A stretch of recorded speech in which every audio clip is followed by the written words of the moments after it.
There comes a moment in life when you realize that constantly being the nice one isn't kindness. It's quiet self-abandonment. You give, not because you truly want to, but because you're afraid of disappointing someone. You smile through the exhaustion, nod even when your heart says no, and call it compassion. But deep down, a small voice keeps asking, "When will I matter too?" The Buddha once said that true compassion includes yourself, that it's not selfish to draw a line where your peace begins. It's wisdom. In today's video, we're going to explore a powerful truth that most people never learn. Kindness, when unbalanced, can actually hurt you. This isn't about turning cold or distant.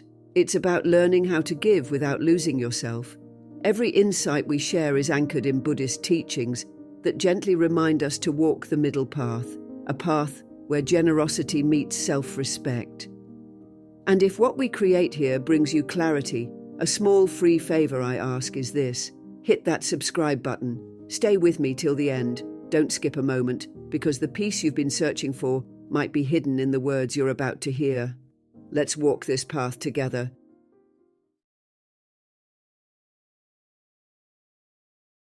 Some of the kindest people you'll ever meet are also the ones who carry the heaviest burdens in silence. They give endlessly, listen patiently, and forgive quickly, not because they don't feel hurt, but because they've convinced themselves that being nice is the only way to be loved or accepted. But here's what nobody tells you. There's a cost to this kind of giving, a hidden cost that slowly eats away at your spirit. The Buddha taught that suffering often arises from attachment, not just to people or outcomes, but to the idea of who we think we must be in order to be worthy. And for many of us, that idea is tied to being agreeable, likable, selfless to the point of erasure. There's this belief that saying yes all the time makes us good people. That silence in the face of mistreatment means we are strong. That suppressing our needs keeps the peace. But the truth is, when your kindness comes at the expense of your own well-being, it's not compassion, it's a form of self-neglect. The middle way that the Buddha spoke of is not just about avoiding extremes in action, but also in emotion. Being endlessly accommodating is just another extreme, and the more we stay in that space, the more we disconnect from ourselves. Over time, what starts as kindness becomes a mask. You become the person who's always there for everyone else, but slowly disappears to yourself. Your needs become whispers, your emotions get pushed down. You may start to feel resentment, exhaustion, or even confusion about who you really are, beneath all the pleasing. That's the hidden cost, losing your sense of self, drop by drop. Buddhist practice invites us into awareness. It teaches us to pause, to observe, and to ask ourselves honestly, am I giving from a full cup or from a place of fear? Is this action rooted in love, or is it rooted in the need to be accepted? When we give with mindfulness and balance, we honor not just others, but ourselves. You're allowed to be kind without being a doormat. You're allowed to say no without guilt. And you're allowed to choose peace over people-pleasing, because that too is part of the path.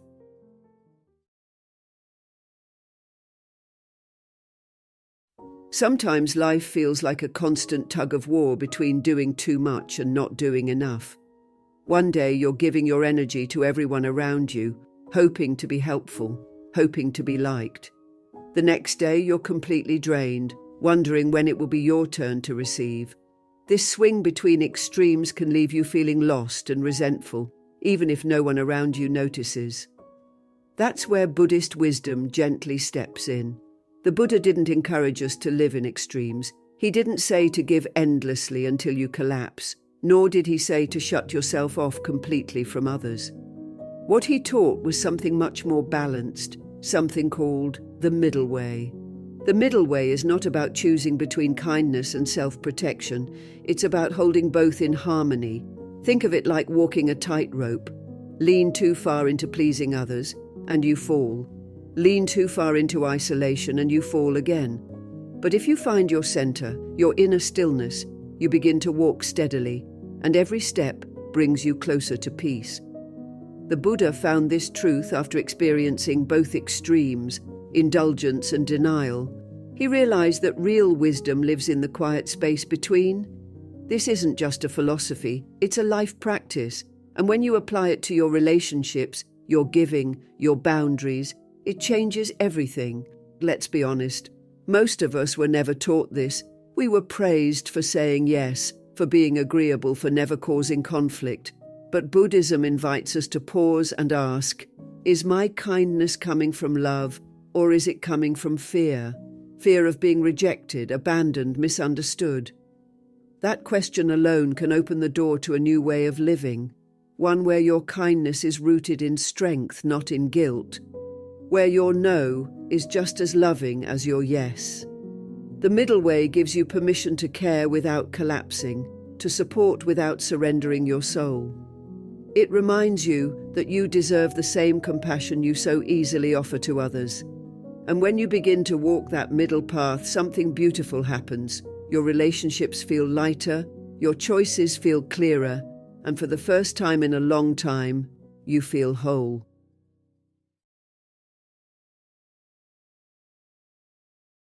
There's a moment so many of us know too well, that tight feeling in your chest when someone asks for something, and even though you're overwhelmed, exhausted, or simply unwilling, you still say yes. You smile and agree, all the while feeling the weight settle on your shoulders. Later, when you're alone, you wonder why it was so hard to say no. Why did something so small feel like such a betrayal? The Buddha taught that suffering often comes not from the situation itself, but from our inner resistance, our attachment to how we want to be perceived, and the stories we tell ourselves about what makes us good. This attachment is often hidden behind the mask of being nice. For many of us, saying yes is a survival pattern. Maybe it started in childhood, when we were praised for being obedient, helpful, or agreeable. Or maybe we learned that love and acceptance were tied to how useful or pleasing we were to others. So we built an identity around being the one who never says no, the reliable one, the peacemaker, the helper.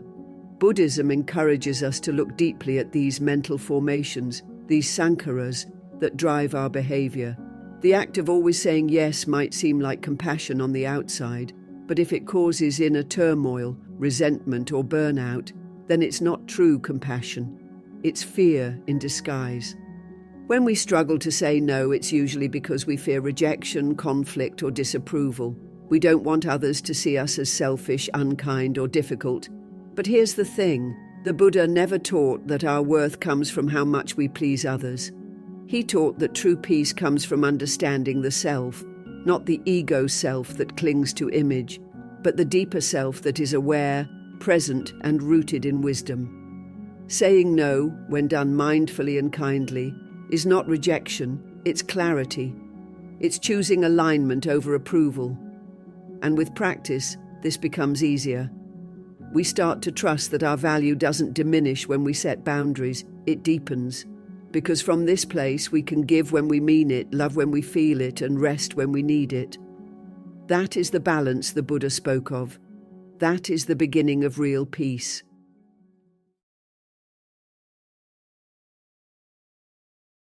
There's a point in every overgiver's life where something breaks, not dramatically but quietly, and that quiet moment is often more painful than any loud confrontation. A woman once shared her story with me, and it still lingers in my mind. She was known as the reliable one. At work, everyone turned to her for help. "You're just so good at keeping things together," they'd say. At home, her family leaned on her for emotional support, errands, planning, solving problems, without ever asking if she was okay. She wore the title of selfless, like a badge of honor, but inside, she was tired. Not the kind of tired that a nap could fix, the kind of tired that sinks into your bones when you give and no one sees you. One day, she forgot her own birthday, not because she was busy celebrating, but because she was too caught up organizing a surprise party for a colleague. That was her wake-up call, not a breakdown. Just a moment of stillness where she sat in her car, hands on the steering wheel, asking herself, "What am I doing?" And that's where the shift began. The Buddha spoke deeply about mindfulness, not just in meditation, but in how we live. He taught that when we are unaware of our own suffering, we cannot truly be of service to others. The woman's story is a reflection of that. She was giving from emptiness, not from abundance. Buddhism emphasizes the middle way, a balanced approach to life, not swinging too far into selfishness, but also not drowning in self-sacrifice. When we give without boundaries, we feed the illusion that our worth depends on how useful we are to others. But the truth is, your value doesn't shrink when you say no. Eventually, she began setting small boundaries, declining requests, asking for help, resting without guilt. And slowly, she discovered something profound. People still cared. Her world didn't collapse. In fact, her relationships grew deeper, more respectful. That's the hidden wisdom of Buddhism. When we stop abandoning ourselves, we make space for real connection. Compassion becomes richer when it includes you too.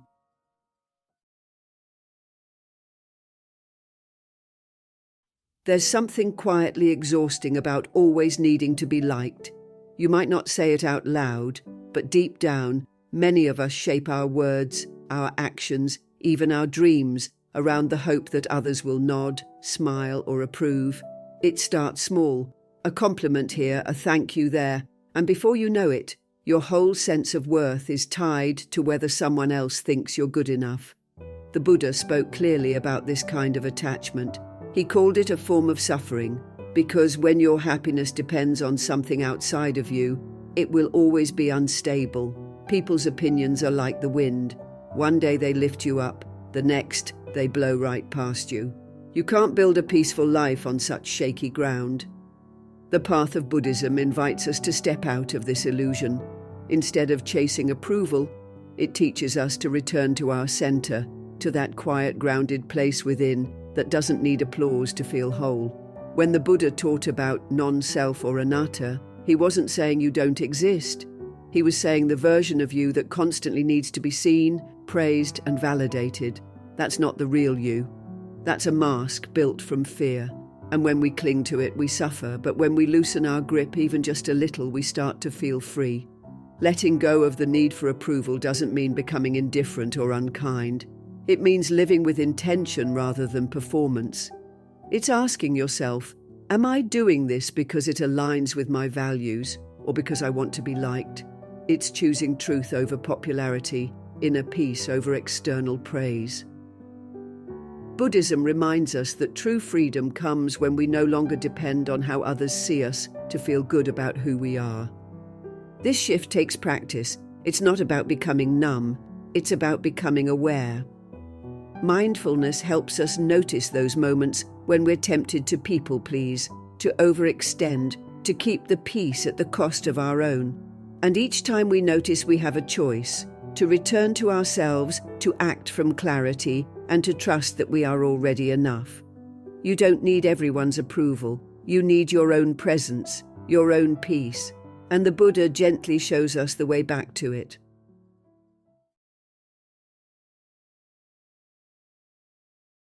It's hard to say no when your heart is naturally open. You care, you want to help, you want others to feel supported, safe and heard.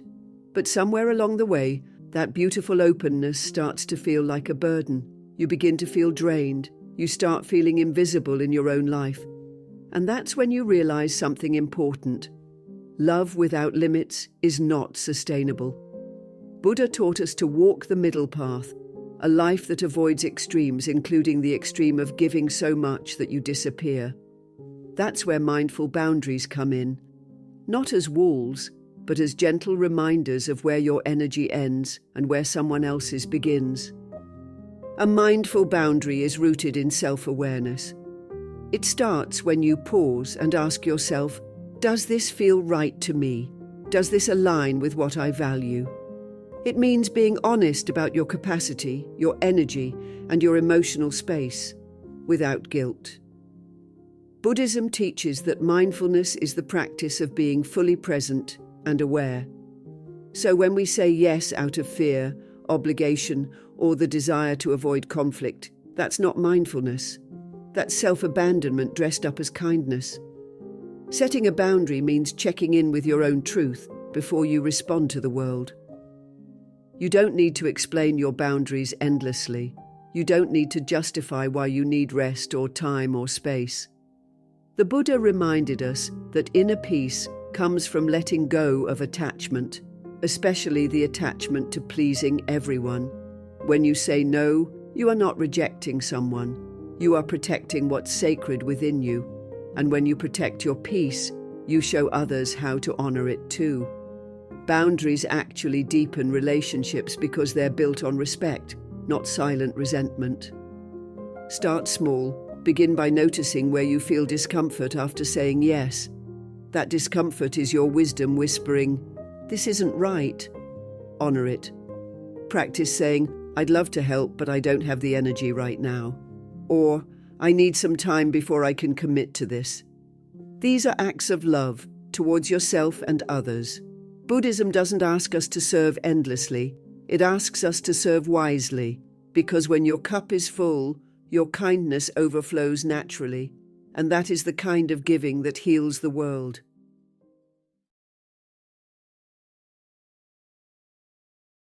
We grow up thinking that being good means putting everyone else first, that love is measured by sacrifice, and that saying yes even when it hurts is the noble thing to do. But no one teaches us how much that kind of living can slowly empty us from the inside out. The Buddha didn't teach us to disappear in the name of kindness. He taught us to be mindful, present, and whole. And you can't be whole if you're constantly giving pieces of yourself away, just to be accepted or to avoid conflict. What if I told you that the most generous thing you could offer the world starts with how gently you treat your own heart? In Buddhism, there's a deep truth that often gets overlooked. Before you extend compassion outward, you must first cultivate it inward. And that begins with self-compassion, not the soft, fluffy kind that simply says, "treat yourself," but the courageous kind that says, "I see my struggle, and I choose to meet it with kindness, not judgment." Self-compassion is what holds you steady when your mind turns against you, when guilt creeps in for saying no, when old patterns whisper that your needs don't matter. Buddha taught that we suffer not because life is painful, but because we resist what is, and often that resistance shows up in how harshly we treat ourselves. We call ourselves selfish for protecting our time. We feel shame for setting boundaries. But why? True self-compassion isn't permission to be passive or indifferent. It's the root of healthy strength. It's what gives you the clarity to know when you're acting from love and when you're acting from fear of losing love. It gives you the space to breathe before you say yes to something that costs your peace. And it teaches you that protecting your energy doesn't make you less kind. It makes you more available to those who truly matter.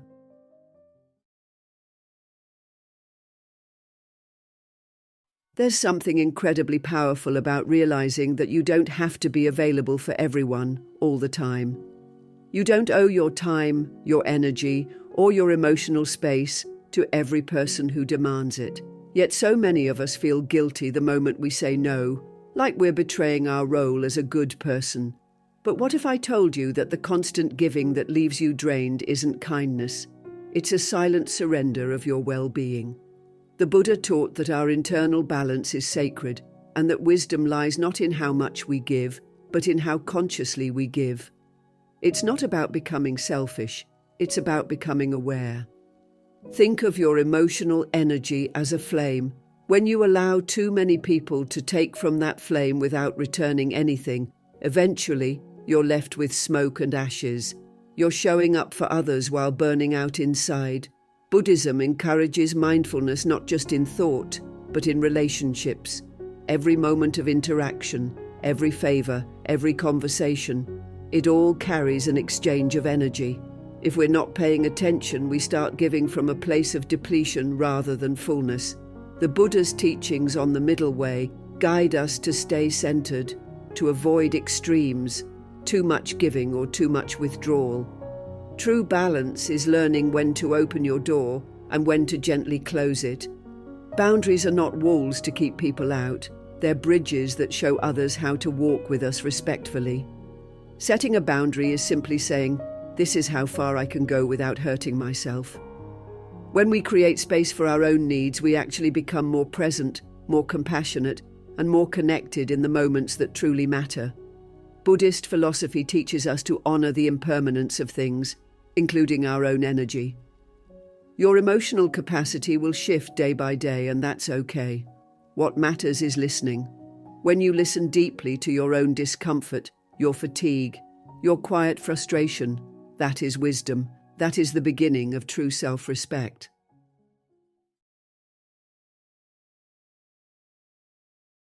There's something incredibly draining about always being the one who gives more, cares more, or tries harder in a relationship.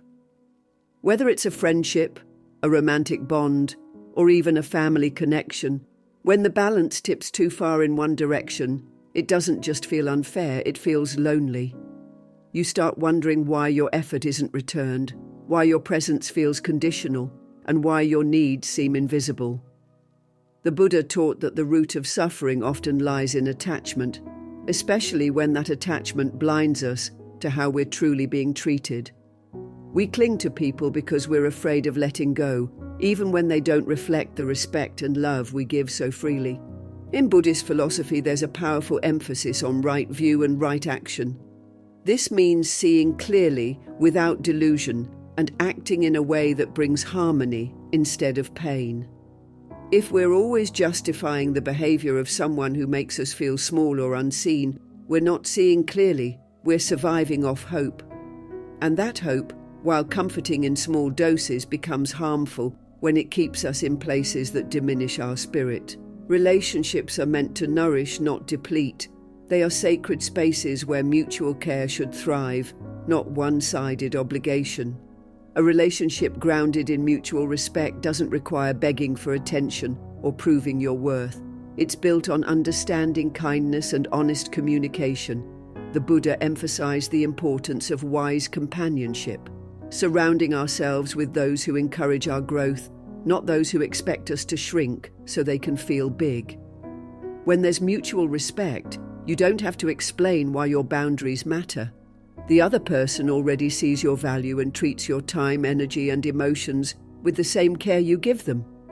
This kind of balance doesn't happen by chance.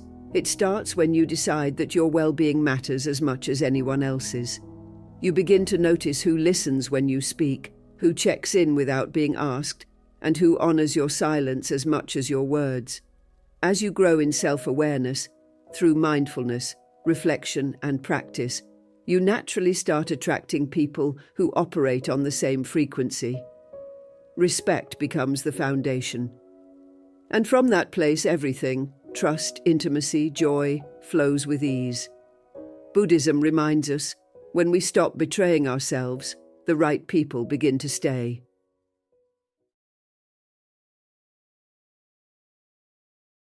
We've all had that feeling, that knot in the stomach when someone asks us for something and everything in us wants to say no, but we say yes anyway.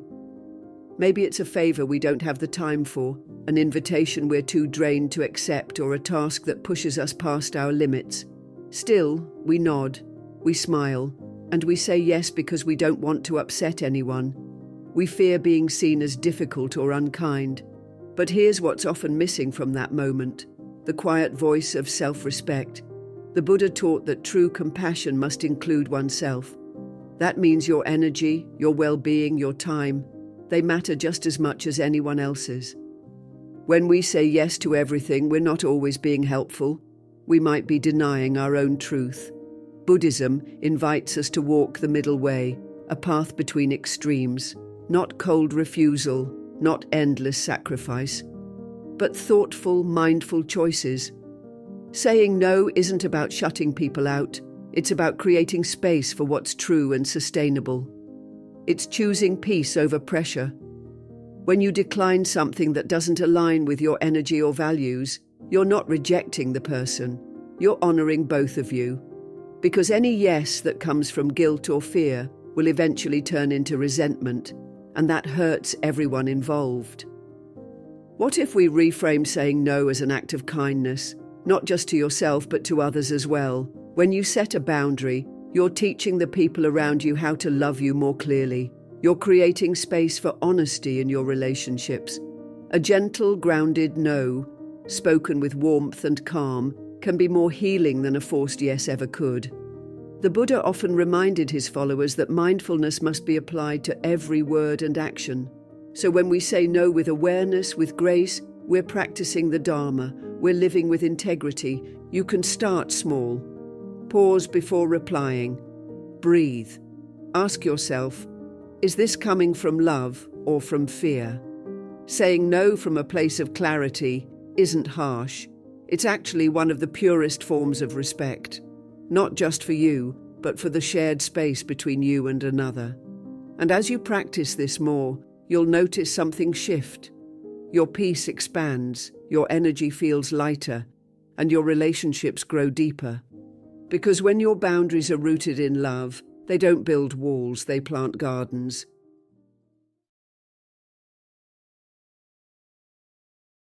There's a quiet strength in those who no longer feel the need to explain themselves to everyone. In a world that constantly pulls us to either give too much or shut down completely, the Buddha offered something radical: balance. Not just in how we sit or breathe, but in how we live, relate, and speak our truth. The middle path is often misunderstood as indecision or passivity, but in reality, it is the most courageous way to live. It's not about staying neutral or people-pleasing. It's about learning to trust yourself enough to stand in your own center, even when the world is asking you to bend. Many of us grow up with the belief that love must be proven through sacrifice, that the more you give, the more worthy you are. But Buddhism gently challenges this. The Buddha didn't ask his followers to neglect themselves for others. He taught that wisdom and compassion must go hand in hand. When you give from an empty place, it's not kindness, it's avoidance. You avoid the discomfort of saying no. You avoid being judged. But in doing so, you abandon yourself. True generosity is not measured by how often you say yes. It's measured by how honestly you offer your presence, without resentment, without depletion. Walking the middle path means being fully aware of your energy and your limits. It means pausing before agreeing, checking in with your heart and asking, is this right for me too? That question alone can shift your entire relationship with the world. It allows you to speak calmly but clearly. It gives you the power to say no without guilt and yes without fear. Buddha called this right speech and right action, decisions that are kind but also wise. Confidence doesn't always roar. Sometimes it sounds like a quiet breath before saying, I need time to think.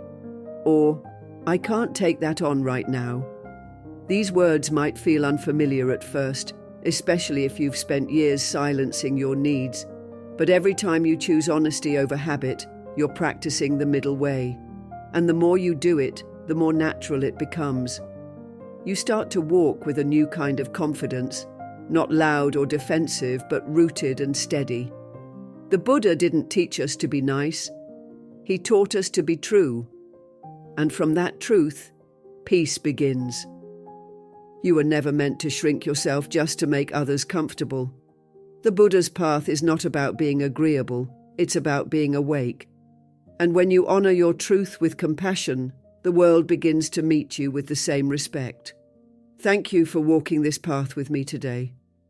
If this spoke to your heart, there's another video on your screen right now that will guide you even deeper. Watch it next. And as always, thank you for being a part of Buddhist journey. May your boundaries bring you peace, and your peace become your power.